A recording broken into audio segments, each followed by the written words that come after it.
marathonienne. Aujourd'hui, je voudrais vous parler de mon parcours de femme sportive.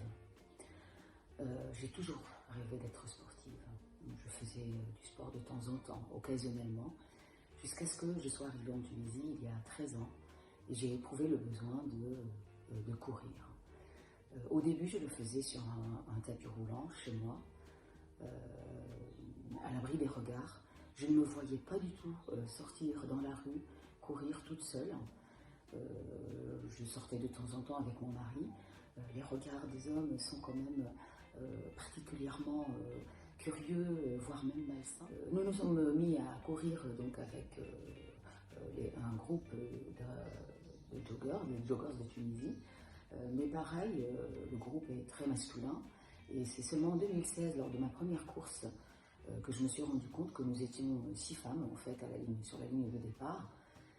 Mais à partir de ce moment-là, quand même, j'ai fait connaissance avec d'autres femmes qui couraient régulièrement, dont mon amie Mona Guedira, qui est une femme extraordinaire, notre fait du running. Donc avec elle, petit à petit, progressivement, on a amené d'autres femmes autour de nous à courir. On s'est trouvé en 8 mars à faire une sortie dans la Médina entre femmes pour fêter la Journée internationale des droits des femmes. Et cette sortie nous a beaucoup plu.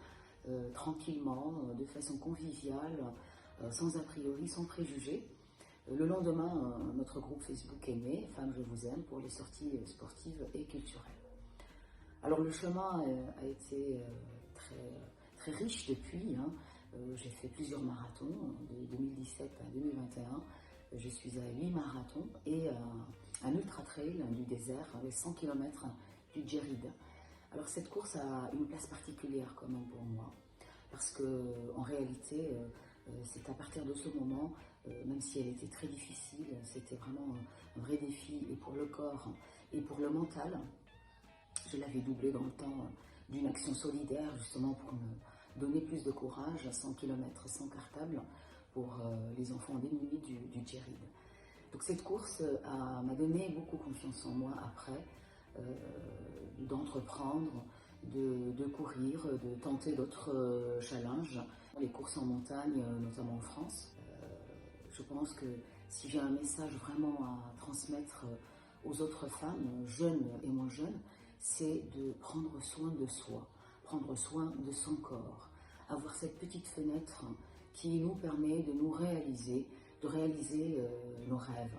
C'était un de mes rêves de devenir sportive. Donc les rêves, nous en avons toutes, mais il faut quand même aller jusqu'au bout pour les réaliser.